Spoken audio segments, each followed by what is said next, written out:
responsables. RCR presenta al Foro Penal Venezolano en Aquí se habla libertad, Con Alfredo Romero, director ejecutivo del Foro Penal. ¿Dónde están las mujeres de bien? ¿Dónde están esos hombres de fe? ¿Dónde están nuestros niños de amor que gritan y claman la verdad?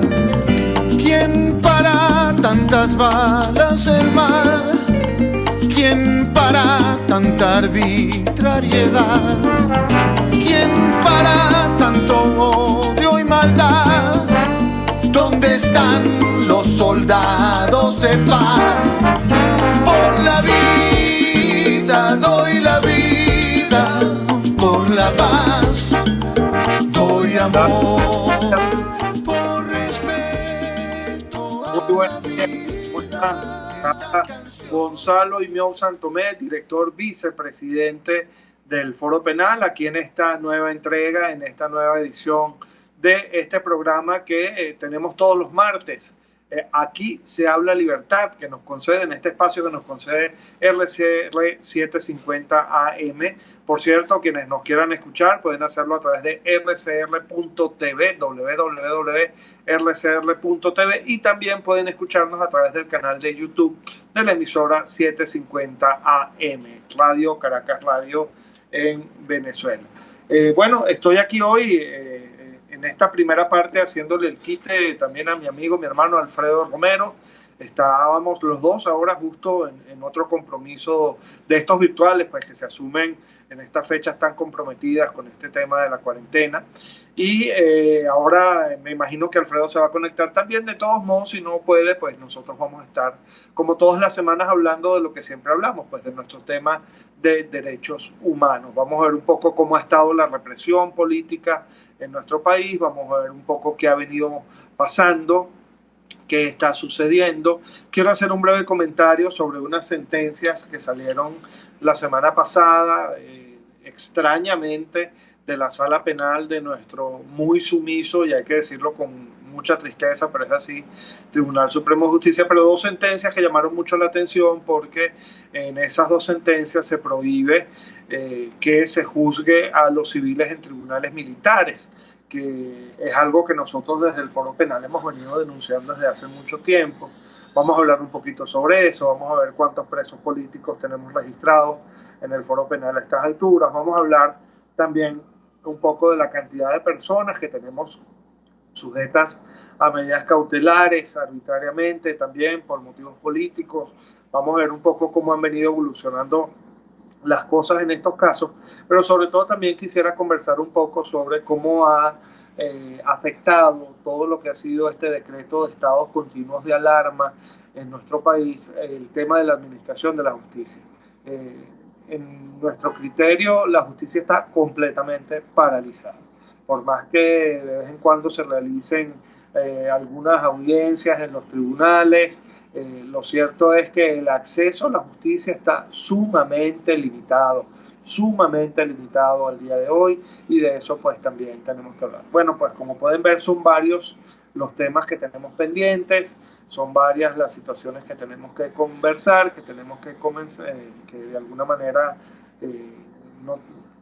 compartir con ustedes, para que siempre tengamos en cuenta y siempre tengamos presente que el tema de los derechos humanos para nosotros es una constante que hay que siempre mantener sobre la palestra, porque el problema es que cuando nos olvidamos de que se están dando en nuestro país situaciones tan terribles, tan duras como las que estamos viviendo, de alguna manera nos hacemos cómplices de esa impunidad que está amparando a quienes violan los derechos humanos. Esto hay que atacarlo, por eso siempre estos son temas que tenemos que tener sobre la palestra, siempre son temas de los que tenemos que hablar. Entonces, bueno, vamos a comenzar con el primero de los temas. Bueno, la semana pasada hubo mucho revuelo, hubo mucha quizás anticipación, se generó mucha anticipación en muchos círculos, por ejemplo, entre las víctimas de violaciones a los derechos humanos, de detenciones arbitrarias por motivos políticos que se están llevando estos casos adelante en los tribunales militares, porque salieron dos sentencias de la Sala Penal del Tribunal Supremo de Justicia, en las que se dice, bueno, básicamente, aunque no quizás con la asertividad que se debería decir, pero bueno, se dice básicamente que a los civiles no se los puede juzgar en tribunales militares, ¿no? Esto llama la atención por varias cosas. La primera es que desde 2014 para acá, en el Foro Penal tenemos registradas 870 personas civiles que han sido y siguen siendo juzgadas por tribunales militares. Incluso algunas de esas personas han sido ya condenadas, 11 casos en específico de civiles condenados por tribunales militares. Hubo 2 casos de esos 11 en los que se anuló la sentencia, pero el resto de esas personas pues siguen procesadas, y estamos hablando de más de 850 personas, siguen procesadas bajo esta jurisdicción militar siendo civiles. Esto es algo que nosotros hemos denunciado muchísimo. La Constitución no permite desde ningún punto de vista que los tribunales militares conozcan causas de civiles, y de hecho incluso la Constitución excluye a los propios militares de la jurisdicción militar en casos bien particulares, como por ejemplo los casos que tienen que ver con violaciones graves a los derechos humanos y los casos de delitos que sean delitos comunes, delitos ordinarios, es decir, que no sean los que se denominan los delitos de naturaleza militar. En conclusión, nuestra Constitución lo que dice, y esto es algo que ha sido denunciado por el Foro Penal muchísimo, nuestra Constitución lo que dice es que los tribunales militares solo sirven para enjuiciar militares activos que hayan cometido los denominados delitos de naturaleza militar, es decir, los delitos que involucran faltas a esas obligaciones específicas que tienen los militares por el simple hecho de ser militares. Se ha venido denunciando desde hace mucho tiempo. Se ha venido destacando en todas y cada una de las audiencias que nosotros hemos participado. Yo en lo personal he participado en muchas de estas audiencias de civiles juzgados ante tribunales militares. Recuerdo, por ejemplo, casos tan emblemáticos como el de Francisco Usón, que cuando fue juzgado por un tribunal militar ya no era militar, había sido dado de baja. Es decir, ya estaba en condición de civil, y en ese caso pues tampoco se respetó la previsión de que él tenía que ser juzgado en todo caso por un tribunal ordinario que no por un tribunal militar. Y estamos hablando del año 2004, imagínense ustedes, ya eso desde ese tiempo viene dándose, pero nunca se dio con tanta fuerza, nunca se dio con tanta intensidad como empezó a verse a partir del año 2014. Y específicamente en el año 2017 esto se disparó. Esto de juzgar a los civiles en tribunales militares. ¿Qué pasó en el año 2017, que fue cuando se disparó esto? Bueno, recuerden ustedes que el año 2017 fue un año bastante conflictivo, un año bastante difícil, hubo muchísimas protestas, hubo muchísimos arrestos por motivos políticos en el país, pero en aquel momento la Fiscalía General estaba a cargo de la señora Luisa Ortega Díaz. Y ese año la señora Luisa Ortega Díaz decidió pues de alguna manera deslindarse del gobierno del señor Nicolás Maduro, y nosotros en los tribunales empezamos a ver, y esto nos causaba muchísimo asombro, cómo por ejemplo los fiscales habían dejado de hacer las cosas que por ejemplo habían mantenido o se habían mantenido haciendo durante todo el 2014, es decir, pedir excesivas privaciones de la libertad, imputarle a la persona casi que el código penal completo para evitar que saliera en libertad condicional mientras adelantaba el proceso. Es decir, todos esos abusos que normalmente ejecutaba la Fiscalía, de repente de un día para otro, cuando esta señora pues cambió de alguna manera de posición, dejaron de cometerse, y entonces a las personas que eran encarceladas arbitrariamente durante ese año en particular, el año 2017, a muchas de las personas, no a todas por supuesto, pero a muchas de las personas que eran arbitrariamente encarceladas durante ese año 2017, se las empezó a excarcelar y se les empezaron a conceder, por ejemplo, medidas cautelares, y empezaron a imputárseles delitos que no eran delitos tan graves como los delitos de terrorismo y asociación para delinquir y esas cosas que imputaba normalmente el Ministerio Público cuando estaba completamente plegado a los deseos del régimen. Entonces, ¿qué pasó? Bueno, que la justicia ordinaria, la justicia de esos tribunales ordinarios, empezó a dejar de ser efectiva en el control de la oposición.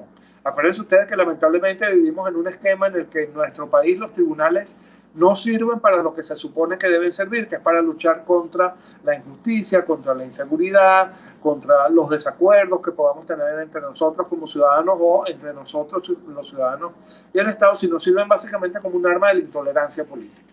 Entonces, cuando en ese 2017 el Ministerio Público dejó de ser, por lo menos en algunos casos, esa arma de intolerancia que le era útil al régimen, empezó a generarse pues esta situación de que las personas pues al final, o gran parte de las personas, no eran encarceladas como lo quería el régimen, y entonces el régimen tuvo que hacer básicamente dos cosas. Primero, sacar del Ministerio Público, de la Fiscalía, a la señora Luisa Ortega. Como ustedes saben, ella incluso hasta se fue del país porque la amenazaron con que le iban a meter presa. Yo no aquí estoy juzgando si ella es buena o es mala, yo estoy hablando de lo que pasó.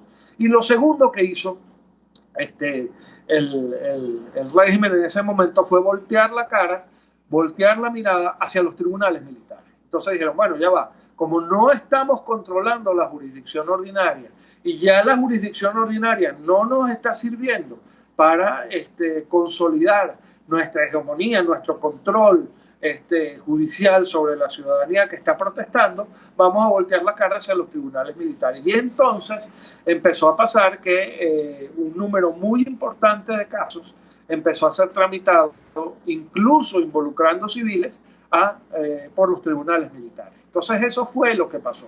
A partir de ese momento, 2017, ya había pasado antes, lo reitero, no es que eso es nuevo, pero se intensificó en 2017. A partir de ese momento, en 2017, se empieza a incrementar la cifra de civiles juzgados por tribunales militares y empezó entonces, por supuesto, el foro penal en todas y cada una de esas audiencias que acudíamos a denunciar que los tribunales militares no podían conocer de causas que involucraran civiles. Por muchísimas razones. La primera porque la Constitución lo prohíbe, pero además la segunda, que es algo muy importante, es que hay un principio fundamental del derecho, que es el principio del juez natural. Uno tiene que ser juzgado por sus jueces naturales, por los jueces que normalmente tienen la competencia para juzgarlo a uno, sobre todo cuando incluso si he cometido un delito, esa figura delictiva está prevista en dos diferentes cuerpos normativos que tienen dos diferentes jurisdicciones. Por ejemplo, el delito de ofensa a un miembro de la Fuerza Armada Nacional es lo mismo que el delito, estoy hablando en términos muy generales, amigos penalistas, por favor excúsenme lo laxo que estoy diciendo con estos términos. El delito de ofensa a un miembro de la Fuerza Armada Nacional está también previsto como ofensa a un funcionario público en el Código Penal. El delito de ofensa a un miembro de la Fuerza Armada Nacional se supone que se debe juzgar por tribunales militares, pero el delito de ofensa a un funcionario público en general debe ser juzgado por tribunales ordinarios. Entonces, ¿qué pasa cuando entran en conflicto esas dos normas? Cuando una persona se la acusa de estar incursa en una conducta que puede estar tipificada en dos normas, pues tú tienes que resolver la duda a favor de la persona y a favor del juez natural de la persona. Entonces, ¿qué debía haber hecho el poder en todos esos casos? Bueno, remitir las causas a los tribunales ordinarios, que son los que naturalmente deben conocer de las causas sobre o que involucren de alguna manera a los civiles. Pero esto no se hacía, esto no pasaba. Y esto es algo que a nosotros nos llamaba mucho la atención, porque incluso si uno revisa la historia, si hay algo, este gobierno se califica como un gobierno de izquierda, ¿verdad? Como un gobierno supuestamente socialista, etcétera. Pero si hay algo que a la izquierda mundial le ha repugnado y le ha generado críticas continuamente, ha sido precisamente eso de llevar a los civiles a la jurisdicción militar. ¿Por qué? Porque en algunos momentos históricos en los que hubo dictaduras muy férreas, no de izquierda, sino de derecha, a los líderes de izquierda se les juzgaba siendo civiles en tribunales militares y eso conducía pues toda una serie de injusticias terribles que son las mismas que estamos viviendo nosotros ahora. Entonces a nosotros nos llamaba mucho la atención eso, pero sobre todo nos llamaba mucho la atención que estaba yendo el gobierno en esto a contrapelo, completamente en contra de lo que es la doctrina internacional sobre este aspecto, sobre este tema. Los delitos cometidos por civiles solo pueden ser juzgados por tribunales ordinarios civiles, no por tribunales militares. Y esto lo destaca la OEA, lo destaca la ONU, lo destacan las diferentes organizaciones de derechos humanos internacionales. Ha sido objeto de reconocimiento expreso en nuestra Constitución y en muchísimas otras constituciones de países civilizados del mundo. Entonces no entendíamos qué estaba pasando eso. Incluso Recordemos que ya una vez que asume el Ministerio Público, el señor Tarek William Saab, designado por la Asamblea Nacional Constituyente, se llegó a decir que se iba a pasar en uno de esos momentos políticos de supuesta negociación entre algunos factores políticos del gobierno, se llegó a decir que se iban a pasar todos esos casos de civiles juzgados por tribunales militares a los tribunales ordinarios, porque yo me imagino que siendo el señor William Saab una persona que en algún momento fue activista de derechos humanos, él tenía que tener un conflicto muy serio con esto de que los tribunales militares estuviesen juzgando civiles. Entonces, se dijo que esto iba a pasar, pero la verdad es que no pasó. Y por eso es que sorprende tanto que la semana pasada la Sala Penal del Tribunal Supremo de Justicia ha sacado estas dos sentencias que de alguna manera nos dicen que hay que juzgar a los civiles en tribunales ordinarios y no se les puede juzgar en tribunales militares. Esto generó mucha expectativa, ¿por qué? Porque fíjense ustedes, está pendiente, aunque entiendo que ya debe haber salido, estoy por revisar esa información, está pendiente el tema del sindicalista Rubén González, que es un civil juzgado por tribunales militares. Entonces como que se generó alguna expectativa de que se podría anular la sentencia que se había dictado en su contra porque había sido dictada por un tribunal militar. Y también, lo digo yo con mucha responsabilidad, entre los familiares y los propios presos políticos civiles que están siendo juzgados por militares que están llevando el foro penal, pues se generó alguna expectativa de que pudiera haber un cambio significativo derivado pues de esa sentencia. La respuesta sobre si este cambio se puede dar o no, la verdad no la puedo dar en este momento.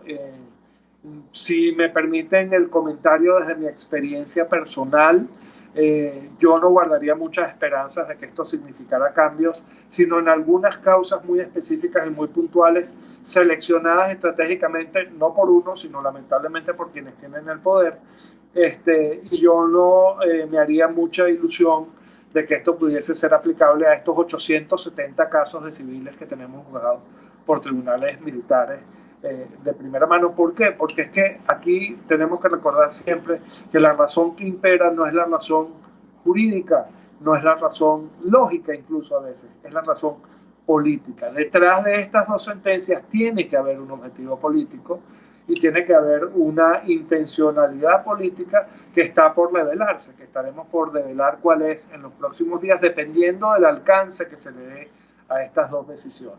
Por eso, el llamado que hemos hecho a nuestros representados y a los familiares de nuestros representados que están en esta situación, repito, personas que son civiles juzgadas por tribunales militares, es a ser prudentes y a esperar un poco cómo evolucionan las cosas, sobre todo tomando en cuenta algo que les decía yo ya al principio de este programa, sobre todo tomando en cuenta que la realidad es que los tribunales no están trabajando o no están trabajando como deberían trabajar. Como les decía, se están atendiendo de vez en cuando algunas audiencias, pero usted llega a la puerta de un tribunal, de la sede de los tribunales penales de Caracas, por ejemplo, y trata de entrar a los tribunales y no puede entrar. O sea, no le van a dejar entrar, está cerrado. Solamente dejan entrar a fiscales, a jueces y, si uno tiene mucha suerte, a uno como defensor cuando le toca una audiencia. Si no, el representado de uno va a tener que ser asistido por un defensor público, como ya ha pasado lamentablemente en otras oportunidades, que se les imponen pues este tipo de situaciones. Bueno, eso es un poco lo que quería decir con respecto a este primer tema. Les reitero, nuestra Constitución dice claramente que no se pueden juzgar civiles en tribunales militares. De hecho, ni siquiera se pueden juzgar a todos los militares en tribunales militares, sino en unas causas muy específicas, muy particulares. Acaban de salir dos sentencias del Tribunal Supremo de Justicia, la Sala Penal, que no son vinculantes, porque las sentencias de la Sala Penal no son vinculantes, las que son vinculantes son las de la Sala Constitucional, a las que se le atribuye específicamente ese carácter, en las que se dice que los civiles no pueden ser juzgados por tribunales militares. Pero la realidad es que al día de hoy en el Foro Penal registramos 870 civiles juzgados por tribunales militares de 2014, de los cuales 11 han sido condenados y el resto son procesados. Creo que tenemos que ir a un corte, ya son las 11:30 de la mañana. Vamos a seguir con este y otros temas después del corte. Les habla Gonzalo Imión Santomé, director vicepresidente del Foro Penal. En este espacio, Aquí se habla libertad, por RCR 750 AM, rcr.tv. Ya volvemos. Usted escucha al Foro Penal Venezolano en Aquí se habla libertad, solo por rcr.tv, la radio que se ve. Sintonícenos a través de Periscope, @RCR750, la radio que se ve. ¿Necesita hacer una remodelación o instalación en porcelanato, cerámica, mármol, spacato, entre otras? Llame a Mundo de Remodelaciones, 414-032-5419. Trabajos 100% garantizados y confiables. Quedará satisfecho. Yo lo recomiendo. Ellos sí que no saben nada. Y así nos va, el espacio donde se tocan los temas más candentes de interés político y nacional. Y así nos va. En este programa, la picardía y el humor inteligente son los protagonistas. Pura cabilla. Lara y Hernández descosen y revelan los secretos más oscuros del acontecer político. Y así nos va, de lunes a viernes a las 4 de la tarde, por RCR 750 AM. Informe RCR presenta titulares. 85 organizaciones no gubernamentales solicitaron a la ONU fortalecer la misión de determinación de los hechos sobre Venezuela. Hilda Rubí, médico cirujano y coordinadora de salud nacional del partido Un Nuevo Tiempo, aseguró que la crisis por el COVID-19 se ha acentuado en el país por la falta de medidas serias del régimen para enfrentar eficientemente la pandemia. Aquí estábamos hablando que la capacidad hospitalaria no era viable, tomando en cuenta una crisis humanitaria que en nuestro país tiene más de 6 años en desarrollo. Nosotros lo hemos denunciado, aquí las medidas que ha hecho el régimen no han sido las suficientes para poder afrontar la crisis. Lo decíamos también, mientras si se hubiese invertido por lo menos en 3 hospitales y no hubiesen invertido en este hospital que montaron en el Poliedro de Caracas, por lo menos tuviésemos estabilidad en 3 hospitales. Hoy la realidad es que lamentablemente los venezolanos se lo llevan de un centro hospitalario a otro porque las camas son insuficientes. Cuando nosotros revisamos la realidad, por ejemplo, en el Hospital Universitario de Caracas solo a disposición 50 camas en el hospital para COVID y ya no son suficientes. Más allá de nuestras fronteras, Rusia afirma que no está preparada para salvar el último acuerdo de control de armas nucleares con Estados Unidos, conocido como el Nuevo START. Y en los deportes, la Liga Venezolana de Béisbol Profesional asegura que se encuentra haciendo los mejores esfuerzos para realizar la temporada 2020-2021 en el mejor de los tiempos. 11:35.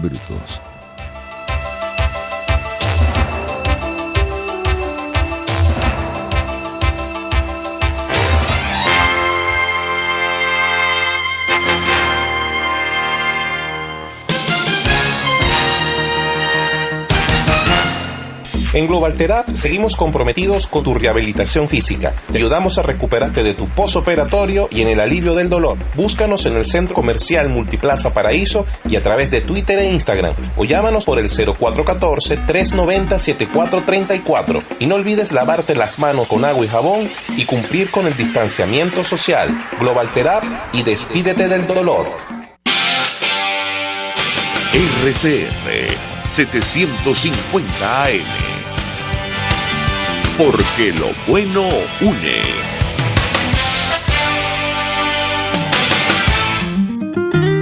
Les estamos presentando al Foro Penal Venezolano en Aquí se habla libertad.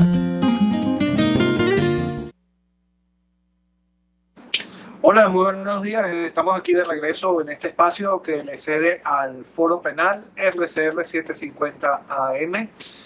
También pueden escucharnos y vernos a través de rcr.tv y a través del canal de YouTube de la emisora RCR 750 AM. Aquí estamos entonces en Aquí se habla libertad.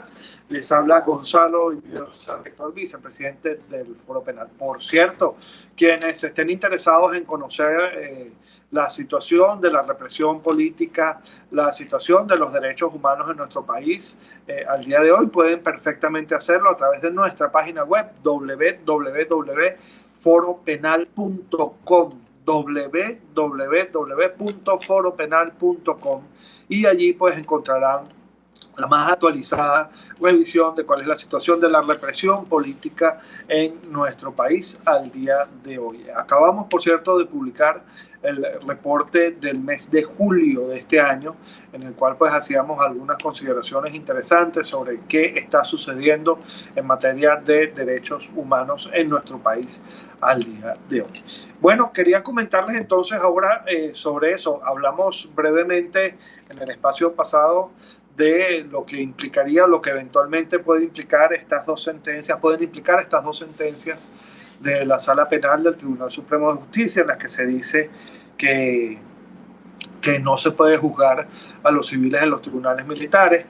Me acaba de escribir, por cierto, nuestro gran y querido amigo Marino Alvarado, comentándome que quiere sentarse a conversar con nosotros, conmigo en particular, sobre este tema para ver de qué manera pues instrumentalizamos favorablemente a la gente que está arbitrariamente detenida pues esta sentencia. Vamos a hacerlo, ¿cómo no, Marino? Por supuesto, con muchísimo gusto. Cualquier cosa que podamos hacer para hacer cesar la detención arbitraria por motivos políticos, específicamente también de estas personas que siendo civiles están siendo juzgadas por tribunales militares, pues lo vamos a hacer, ¿no? Y siempre hemos trabajado muy estrechamente con Amnistía Internacional y Provea, que son organizaciones pues, en las que Marino se muestra siempre muy activo, ¿no? Pero bueno, seguimos adelante con el tema de la represión en nuestro país. No sé si tenemos ya la presentación lista a la mano. Quiero pedirle a nuestros amigos en los controles que la tengan lista, porque ya vamos a hablar, nos llegó el turno de hablar de la máquina de la represión. ¿Estamos allí listos para la máquina de la represión?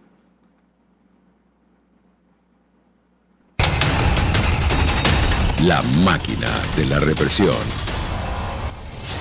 Al día de hoy en Venezuela registramos 383 presos políticos. 383 presos políticos. De ellos, 28 son mujeres.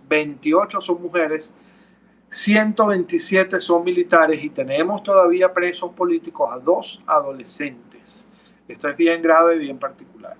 Desde el 2014 tenemos acumulados 15.543 arrestos arbitrarios por motivos políticos.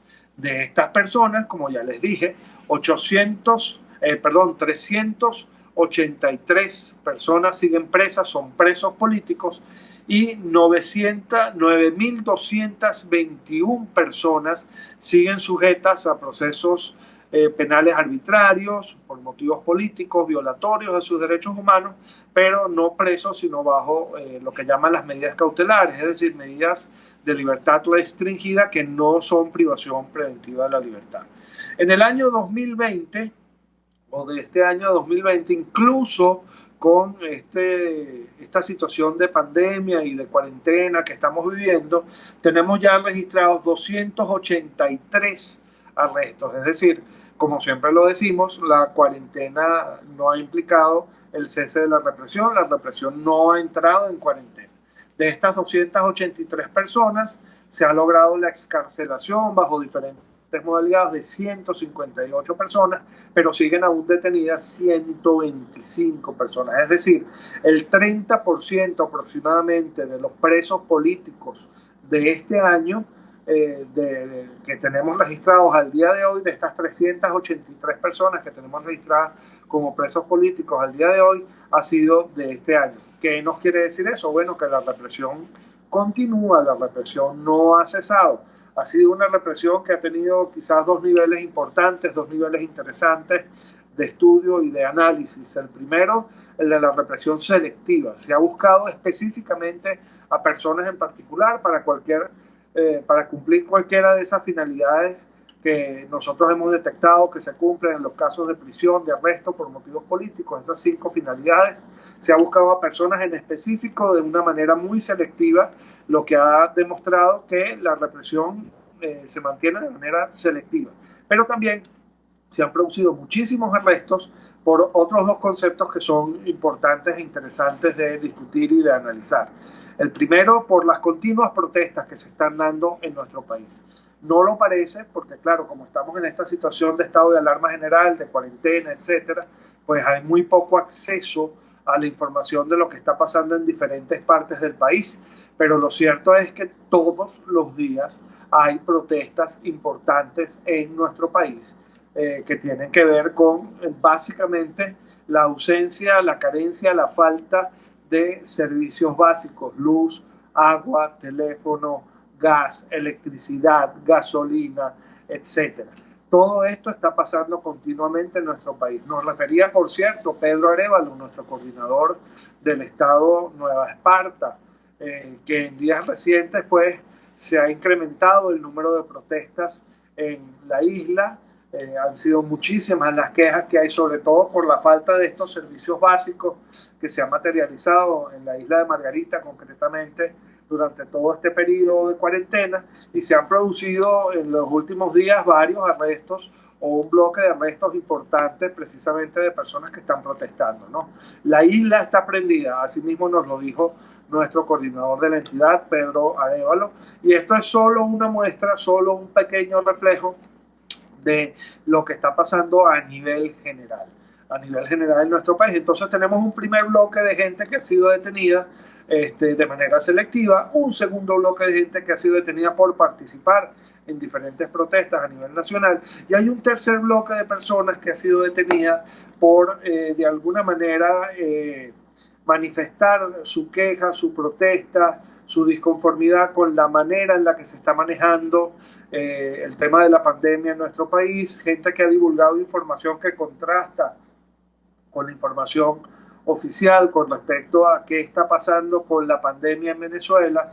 Entonces tenemos médicos, enfermeras, incluso periodistas que han sido perseguidos, criminalizados por sencillamente mostrar una realidad distinta de la que está mostrando el gobierno con respecto a la pandemia, al coronavirus en nuestro país. Y es importante destacar que estas personas son detenidas por lo que expresan, por ejemplo, a través de sus redes sociales, como Twitter, Facebook, Instagram, etcétera, pero también hay gente que ha sido arrestada por hacer comentarios o de alguna manera hacer señalamientos o expresar su disconformidad con las cifras del gobierno a través de otros medios, como por ejemplo correos electrónicos o incluso los mismos grupos, estos famosos de WhatsApp, ¿no? Por eso siempre estamos haciendo a todos nuestros miembros y voluntarios del Foro Penal un llamado a la prudencia. Yo sé que muchas veces la gente pues como que quiere descargarse o quiere expresar su inconformidad, su molestia con respecto a determinadas situaciones, y entonces lo hace a través de estos grupos de WhatsApp, pero hay que tener cuidado porque uno no sabe quién está escuchando, y en este momento pues todo se está tergiversando, todo se está manejando pues de una manera muy a conveniencia del poder para mantener a la población muy bajo control en este esquema que estamos viviendo, en el que además siempre tenemos que hacer esta advertencia: defenderse es muy difícil incluso para nuestros abogados, nuestros equipos de todo el país, incluso así lo hacen, pero las dificultades son muchas. Trasladarse a los tribunales, no hay gasolina, no hay acceso, hay alcabalas que impiden el traslado de un lugar a otro, etcétera. Entonces hay que ser muy, pero muy prudente con todas estas afirmaciones que se hacen, con todas estas informaciones que se divulgan, con todas estas catarsis que a veces hacemos a través de esos grupos con nuestros amigos o con personas que pensamos que son nuestros amigos, pero hay que tener mucho cuidado, uno nunca sabe a dónde van a llegar esos mensajes, ¿no? Yo pongo el ejemplo y lo pongo de mi caso en particular. Yo hace nada hice un comentario con respecto a una plataforma que estaba presentando algunos temas de seguridad, de estas plataformas virtuales que se están utilizando para hacer conferencias, y lo hice para el grupo de los padres del colegio de mi hija, ¿no? Dije, mira, vamos a tener cuidado con esta plataforma, está pasando esto y esto. Bueno, más vale que no, el mensaje llegó hasta Australia. Recuerdo que me escribió una gente que yo conozco, unos amigos míos que están viviendo en Australia hace unos años. Me decían, Gonzalo, este eres tú de verdad dijiste esto. Cuéntame, ¿qué fue lo que te pasó? O sea, llegó a todos lados, incluso me llamaron de varios medios de comunicación para confirmar si yo había dicho o no había dicho lo que dije con respecto a esa plataforma. ¿Qué les quiero decir con esto? Bueno, que lección aprendida, hay que tener mucho cuidado porque uno piensa que uno habla en un grupo de estos y va a obtener cierta privacidad y resulta ser que no es así. Entonces hay que tener muchísimo cuidado con lo que se expresa. Pero fíjense, todo esto nos revela que la represión continúa.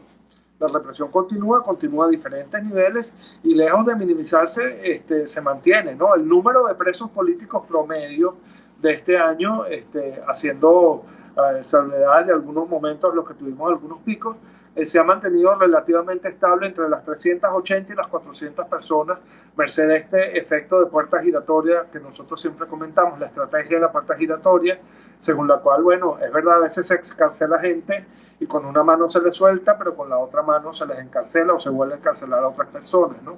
Entonces la represión se mantiene, la represión continúa y hay que tenerlo siempre, pues, definitivamente muy presente. Bueno, eso en cuanto a la máquina de la represión, en cuanto a cómo está funcionando la represión en estos momentos.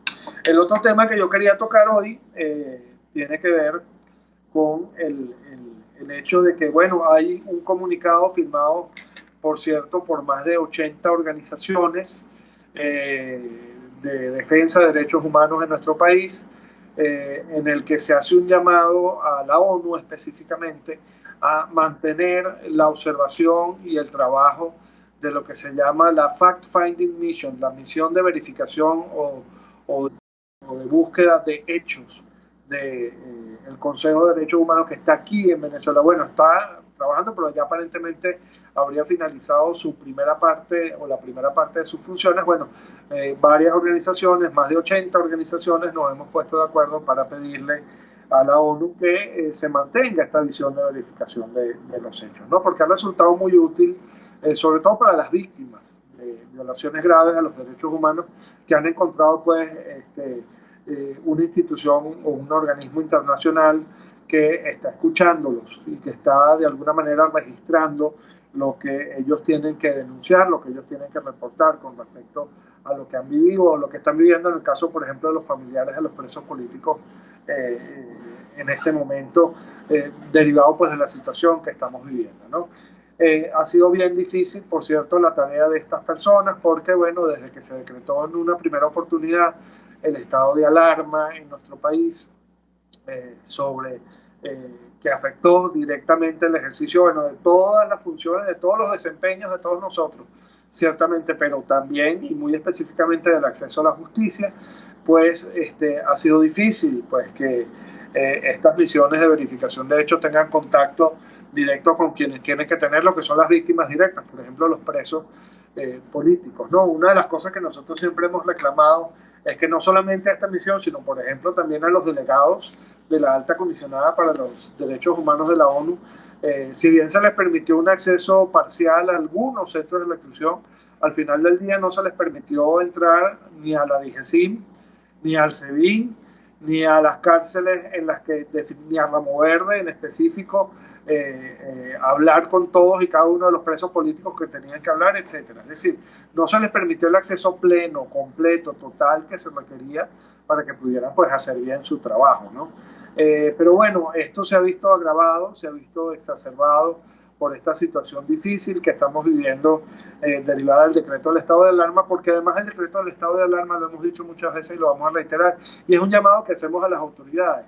Es sumamente impreciso, no aclara, y las decisiones, por ejemplo, de sala plena que se dictan en cuanto a cómo van a supuestamente trabajar los tribunales durante esta situación, pues tampoco son decisiones que aclaren mucho el panorama. Yo lo comentaba en estos días en una entrevista que me hicieron, básicamente cuando nosotros le preguntamos a nuestros coordinadores en todos los demás estados qué está haciendo el Poder Judicial, cómo se están manejando los tribunales en cada entidad, pues básicamente cada entidad está haciendo lo que le place, cada entidad está haciendo lo que le da la gana, cada entidad está interpretando los lineamientos que dicta la Sala Plena del Tribunal Supremo de Justicia, pues a su manera y de forma muy particular. Entonces no hay una unidad de criterio, no hay una línea que te permita saber con claridad qué puedes hacer y qué no puedes hacer.